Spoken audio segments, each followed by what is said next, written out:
एक और कॉलर हमारे साथ तेलंगाना से हकीम साहब हैं अभी मौजूद, नसीरुद्दीन हैं जो आपसे बात करना चाहते हैं।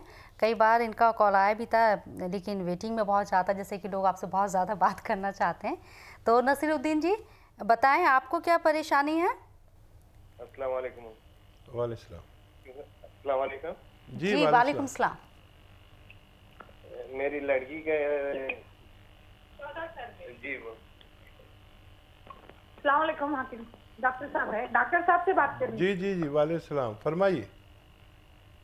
मेरी लड़की है 14 साल की है, उसको थोड़ा सा बात सही नहीं आती डॉक्टर साहब।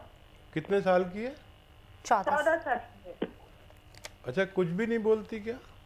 नहीं, मम्मी पापा छोटे छोटे और रहते ना, छोटे छोटे बात हम बोलती तो भी मम्मी पापा भाई को सबको बुलाती है, नानी मामा ऐसा बोलती। मैं अब ज्यादा हम अपने जैसा बात नहीं करती, सब लड़कों आम लड़कियों के जैसा बात नहीं करती। अच्छा, क्या बताया डॉक्टर ने, क्या बताया उनके लिए? डॉक्टर दिमाग तो जरा पैदाइशी है ना, दिमाग को जरा कम है, इसीलिए वैसा बात करे।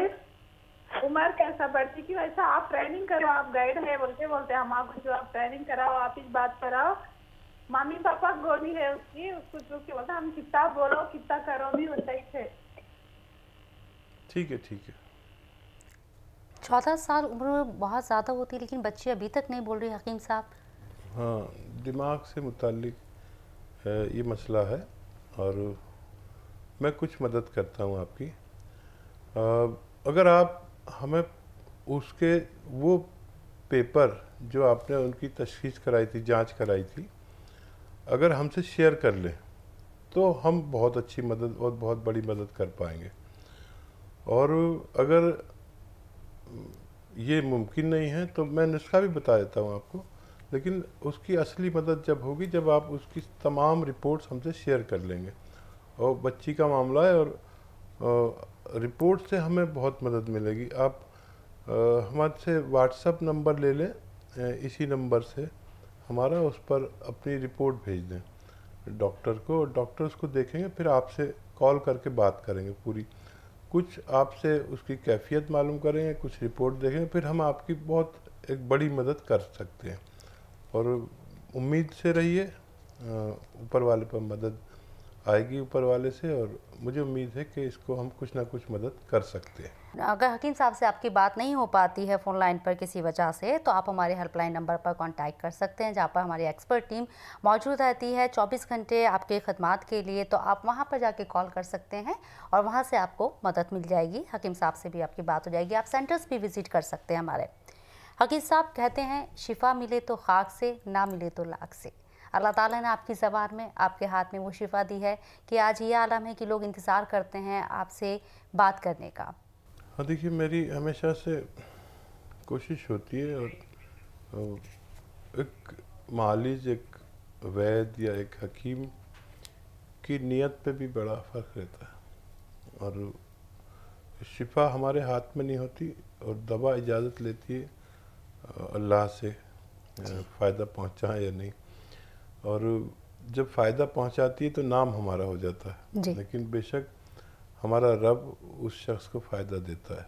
तो मैं वाहिद ऐसा काम करता हूँ कि घरेलू नुस्खे जात से लोगों को फ़ायदा पहुँच जाए, ये कोशिश करता हूँ। लेकिन कुछ लोगों को बाकायदा इलाज भी कराना चाहिए और दवा भी लेनी चाहिए। एक और कॉलर हमारे साथ अभी मौजूद हैं, यूपी से हैं अनिल जी। हकीम साहब से बात कर सकते हैं आप, बताएं क्या परेशानी है आपको और आप अपनी उम्र भी बताएं। जी नमस्कार मैम। जी नमस्कार। जी आदाब। नमस्कार डॉक्टर साहब। जी जी आदाब, फरमाइए। डॉक्टर साहब, मेरे ना जोड़ों में दर्द है, घुटनों में जी, करीब 2 महीने से। 20 दिन हो गए लेते हुए, लेकिन आराम नहीं पड़ रहा है पैरों में। अच्छा, कितना फ़र्क हुआ है? अभी थोड़ा 5% के करीब लग रहा है मेरे को। ठीक है ठीक है। अच्छा देखिए, ये जो आप दवा ले रहे हैं ये यूनानी दवा है, यानी जड़ी बूटी की दवा है। और आपको अगर फ़ायदा शुरू हो गया है, जैसे ये 5-7 दिन बाद, 8 दिन बाद, किसी को 10 दिन बाद तो फ़ायदा शुरू करती है, तो ये वो दवा नहीं है कि आपने एक गोली खाई और सारा ख़त्म हो गया। और जो भी आपको फ़ायदा हो रहा है ये आपका मर्ज जा रहा है इतना, ये दर्द की दवा नहीं है जो आपको एक गोली में 1 घंटे में फ़ायदा कर दे। और भरोसा रखिए ये 1 महीना होते होते 20-30% फ़ायदा मुमकिन है। ये दुनिया की मानी हुई दवा है और ऐसे लोग ठीक हो जाते हैं जो सब्र वाले हैं। आप बस हर महीने इसकी परसेंटेज देखें कितना % फ़ायदा होता है। अगर आपको 1 महीने 20% फ़ायदा हुआ तो 4-5 महीने लग सकते हैं। अगर 30% फ़ायदा हुआ तो 3-4 महीने लग सकते हैं। किसी की बॉडी बहुत जल्दी इससे फ़वायद ले लेती है, फ़ायदे ले लेती है, किसी के थोड़ा वक्त लगता है। अगर आप सब्र करते हैं तो आपको फ़ायदा इंशाल्लाह ज़रूर मुमकिन है। लेकिन हिदायत ये कि आप अगर वो ज़मीन में ना बैठें, वेस्टर्न टॉयलेट का इस्तेमाल करें, वज़न नहीं उठाएं, ये 3 बातों पर आप अमल करिए तो आपको और ज़्यादा फ़ायदा होना मुमकिन है। चलिए, उम्मीद करते हैं अनिल जी, जैसा कि हकीम साहब ने बताया कि आप थोड़ा सा इंतज़ार कीजिए। आप जो दवा ले रहे हैं उसमें थोड़ा सा सब्र की भी ज़रूरत है, क्योंकि यूनानी मेडिसिन हैं ये थोड़ा सा वक्त लेती हैं लेकिन रिकवर होता है। एक और कॉलर हमारे साथ यूपी से ही हैं, चंद्रदेव जी जुड़ गए हैं। जी चंद्रदेव जी, खैर मकदम है आपका। हाँ हकीम जी और मैडम, आप दोनों को नमस्ते जी। आदाब आदाब। मेरी उम्र 58 साल है और मुझको सर 2 साल से प्यास बहुत लगती, पानी बहुत पीता हूँ और रात में सर हर घंटे पे नींद खुल जाती है। तो पहले मैं पानी पीता हूँ और उसके बाद पेशाब करता हूँ।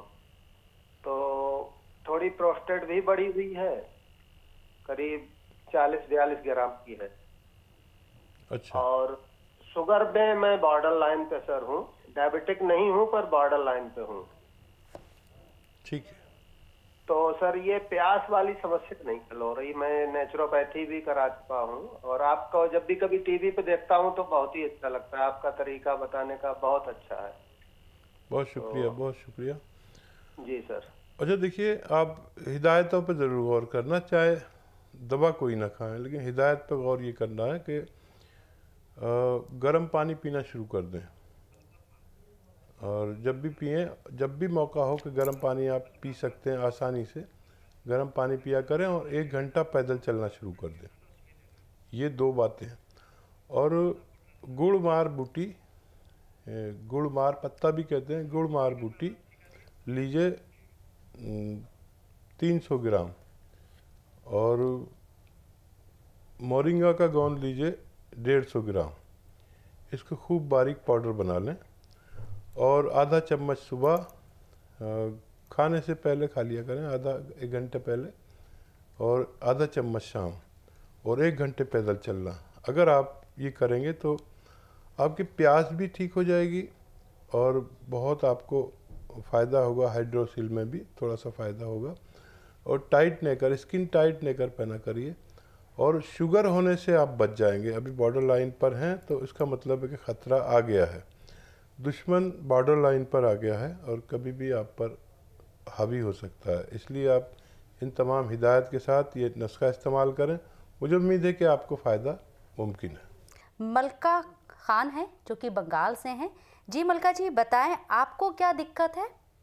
अस्सलाम वालेकुम। जी वालेकुम सलाम। वालेकुम सलाम। जीती रहिए, फरमाइए क्या खिदमत? मेरी प्रॉब्लम है दिल की जो हड्डी है ना, वहाँ गैटिंग हो गया। 2 साल पहले गिर गई थी तो रीढ़ के हड्डी में गैटिंग आ गया। गैटिंग के बाद वो दर्द होने की कमर में, तो डॉक्टर नर्व के डॉक्टर से दिखाए तो खाए, 2 साल से दवा खा रही, मगर फिर भी दर्द हो जाती है कमर में।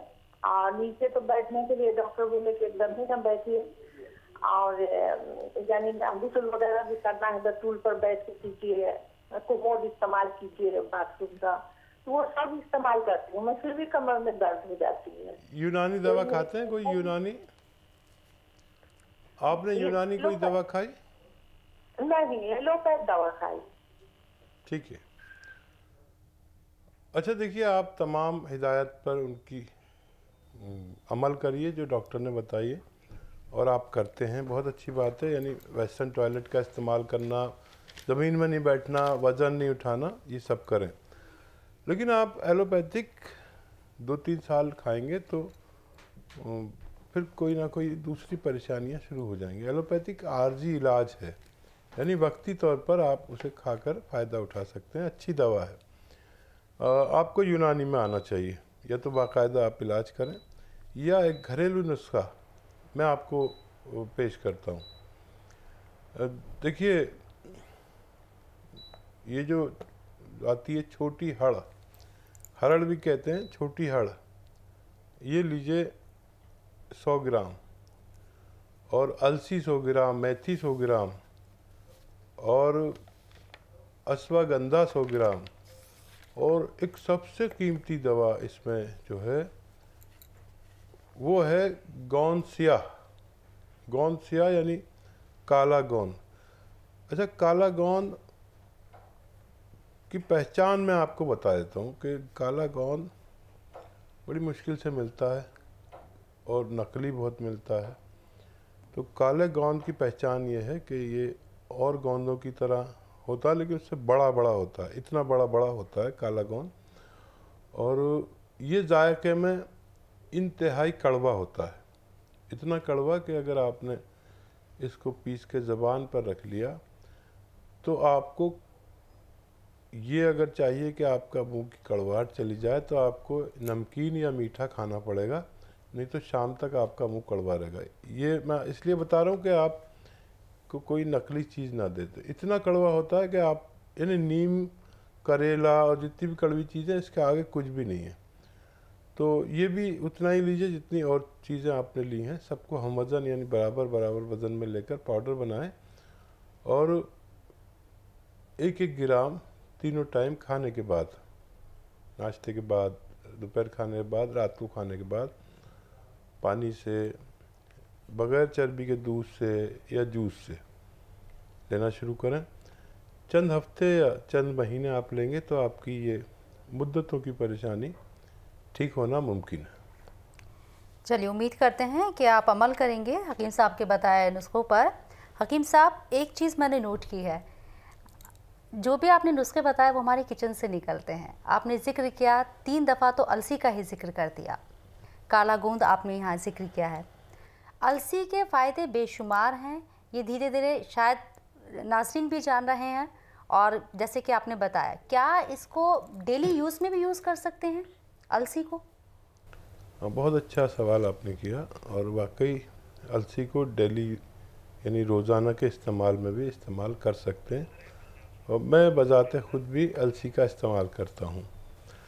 अच्छा, समझ लीजिए कि अलसी एक ऐसी शय है, ऐसी चीज़ है जिसमें अखरोट जैसे फ़ायदे हैं, और अलसी ऐसी चीज़ है जिसमें मछली जैसे फ़वाद। अब जो लोग गोश्तखोर हैं जी, वो मछली खा सकते हैं, जो लोग गोश्त नहीं खाते, जो सब्ज़ी खोर हैं, तो वो अखरोट खा सकते हैं।